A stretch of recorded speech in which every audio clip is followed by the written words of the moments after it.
सबसे पहला क्वेश्चन देखो, विद्युत अपघटनी परिष्करण में अशुद्ध धातु कहाँ प्राप्त होती है, ये देखना अपने को।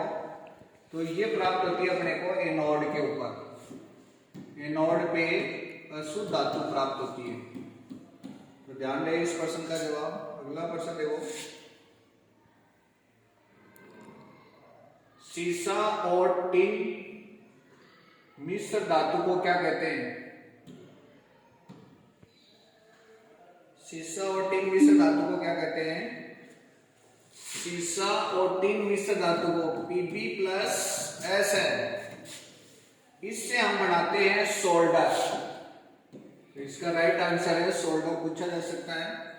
बाकी कॉपर प्लस जिंक से पित्तल बनता है और कॉपर प्लस Sn से ब्रॉन्ज यानी कांसा बनता है। इसके बाद देखो अगला प्रश्न, अधिकतर धातुओं के ऑक्साइड कैसे होते हैं? अधिकतर धातुओं के ऑक्साइड जो है वो क्षारीय प्रवृत्ति के होते हैं, अम्लीय भी नहीं होते, उदासीन भी नहीं होते। मैं यहां लिख दूं, अम्लीय जो होते हैं वो तो अधातु ऑक्साइड होते हैं और क्षारीय जो होते हैं वो धातु ऑक्साइड होते हैं, जैसे MgO है, Na2O है, ये ऑक्साइड क्षारीय है। अगला प्रश्न, ये भी अच्छा प्रश्न है, ग्रेफाइट होता है। तो अगले प्रश्न की बात करें हम, तो ग्रेफाइट जो होता है कार्बन के 3 अपर रूप है, एक होता है हीरा, एक होता है ग्रेफाइट और एक होता है फुलरीन। तो हीरा जो होता है वो सबसे कठोर पदार्थ है प्रकृति का, ये प्रश्न भी पूछा जा सकता है, सबसे कठोर पदार्थ।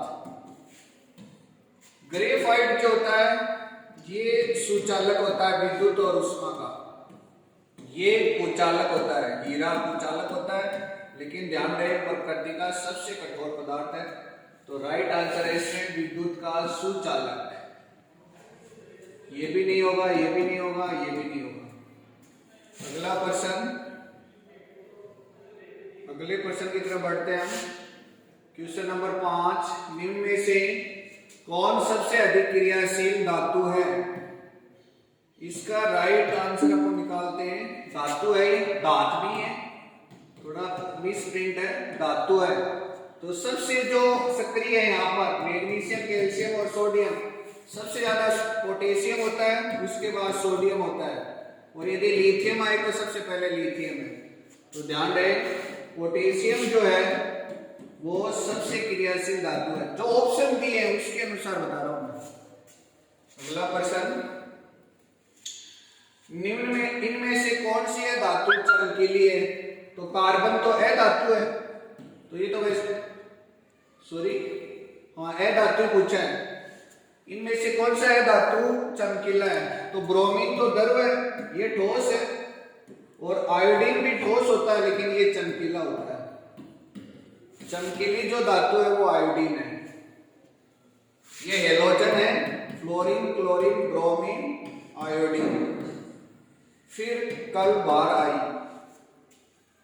अगला प्रश्न, इसके बाद अगला प्रश्न देखो, किस रासायनिक यौगिक को गर्म करने पर पीओपी देता है? अच्छा प्रश्न है, प्लास्टर ऑफ पेरिस, पीओपी। यानी जैसे ये ठीक है, इसको गर्म किया, यहाँ पीओपी बना। पीओपी का सूत्र होता है CSO4 हाफ H2O। तो यहाँ जो होता है वो जिप्सम होता है, जिप्सम से हम पीओपी प्राप्त करते हैं, CSO4 2H2O, यानी डेड जल का अणु यहां से निकल जाता है, रिमूव हो जाता है गर्म करने से। तो पीओपी किससे प्राप्त होती है? जिप्सम से प्राप्त होती है। अगला प्रश्न, सबसे अधिक क्रियाशील धातु है सोडियम, पोटेशियम, लोहा, तांबा। तो ये भी नहीं है, ये भी नहीं है, ये भी नहीं है, पोटेशियम सबसे ज्यादा है। पोटेशियम के बाद सोडियम होता है, याद रखें आप। Right answer potassium.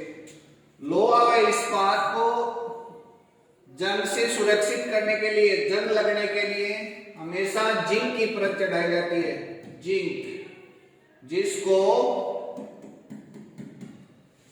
गैल्वेनीकरण या सद लेपन भी कहते हैं। इसके बाद अगला प्रश्न देखो, 10वां प्रश्न, कौन सा है धातु कमरे पे है, धातु है कमरे के ताप पर द्रव है।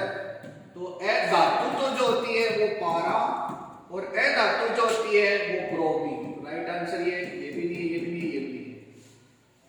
अच्छा प्रश्न है, कौन सी है धातु कमरे के ताप पे द्रव? धातु आती तो पारा करना है। ये बॉक्साइड नहीं है, बॉक्साइट है ये, बॉक्साइट। और बॉक्साइट जो होता है वो एल्यूमिनियम का एस्क होता है, Al2O3.2H2O। तो ये एल्यूमिनियम का ऑक्साइड है। राइट आंसर ये भी नहीं होगा, ये भी नहीं होगा, ये भी नहीं होगा। बॉक्साइट जो होता है वो एल्यूमिनियम का ऑक्साइड है, एस्क है Al2O3.2H2O, इसका फॉर्मूला। अगला प्रश्न, क्वेश्चन नंबर 12 और 13 देखते हैं। क्वेश्चन नंबर 12 और 13 देखो आप। क्वेश्चन नंबर 12 और 13, सबसे अधिक तन्य धातु कौन सी है? तन्य का मतलब जिसके सबसे लंबे तार बना सकते हैं, तार खींचकर। तो एल्यूमिनियम के नहीं बना सकते, तांबे के नहीं बना सकते, बड़ा तार तो बना सकते हैं लेकिन सबसे लंबे नहीं बना सकते। तो सोना जो होता है ना Au, इसके सबसे लंबे तार बना सकते हैं। राइट आंसर है Au। अगला प्रश्न, कौन सी है धातु है? तो कार्बन है, ये तो सीधा ही है। लोहा तो धातु है, सोना भी धातु है, एल्यूमिनियम भी धातु है, बाकी तीनों धातु है। ये 3 धातु है। कौन कौन सी? Fe, Au और Al। अगला प्रश्न देखो, क्वेश्चन नंबर 14 और 15,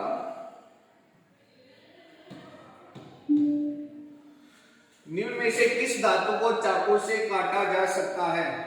तो यहां देखो, सोडियम को काट सकते हैं हम, इनको किसी को नहीं काट सकते। सोडियम को भी काट सकते हैं, पोटेशियम को भी काट सकते हैं, लिथियम को भी काट सकते हैं। 3 धातु जो है वो चाकू से काटी जा सकती है। कार्बन क्या है? कार्बन क्या धातु है? नॉन मेटल है, नॉन मेटल है, क्या धातु है कार्बन। अगले प्रश्न की तरफ बढ़ते हैं हम। सिंपल क्वेश्चन आज तो ये पशु परिचय में ऐसे ही प्रश्न पूछे जाएंगे, 10वीं तक का लेवल है। यहाँ देखना, अगले प्रश्न, निम्न में से धातु कौन सी है? तो लोहा धातु है, कॉपर तांबा धातु, एल्यूमिनियम धातु। तो राइट आंसर सभी और सब धातु है। अगला प्रश्न देखो, शुद्ध रूप में धातु की सतह कैसी होती है? तो ये गुण है धातु का, चमकदार होती है। धातु का गुण है चमकदार, आघातवर्धनीयता, तन्यता, चालकता, ध्वनि का गुण उत्पन्न करना, ये सब धातु के गुण हैं।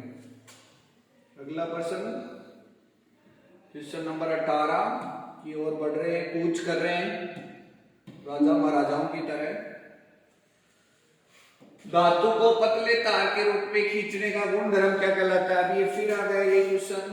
तो तन्यता, आघातवर्धनीयता का मतलब पीट के चद्दर बढ़ाना, ध्वनिक गुण आवाज उत्पन्न करना, जैसे स्कूल की घंटी लोहे की धातु की काम में लेते हैं, तो ये गुण कहलाता है तन्यता। ये तो तीन ऑप्शन नहीं है, ये तो तत्वों के नाम है। ये प्रश्न भी अच्छा, 1 ग्राम सोने से कितना लंबा तार बना सकते हैं? 1 ग्राम सोने से 2 किलोमीटर लंबा या 2000 मीटर लंबा। 2000 दे दें चाहे 2 किलोमीटर दे दें, क्योंकि 1 किलोमीटर में 1000 मीटर होते हैं। तो राइट आंसर है 2 किलोमीटर। 5, 4, 6 ये नहीं है, ये नहीं है। लास्ट क्वेश्चन की तरफ दौड़ रहे हैं हम, दौड़ते ही जाएंगे।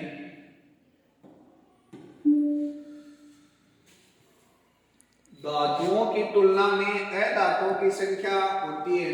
तो देखो आवर्त सारणी के अंदर आवर्त सारणी जो होती है पीरियोडिक टेबल, उसमें धातु जो होती है वो सबसे ज्यादा होती है। S block, D block, F block तो पूरा ही धातु है। पी ब्लॉक में सब प्रकार की है, धातु भी हैं, उप धातु भी हैं और अधातु भी है। तो धातुओं से तो संख्या कम ही होती है। तो राइट आंसर है कम। धातुओं की संख्या, धातुओं की तुलना में अधातुओं की संख्या कम होती है। अधिक तो धातुओं के बराबर भी नहीं होती, बहुत अधिक भी नहीं होती। आज की क्लास के लाइव सेशन में इतना ही, बाकी अपन शनिवार को लेते हैं। कल हमारी क्लास की ऑफ रहेगी। Thank you. एक्सप्लेनेशन है ना वो बहुत शानदार।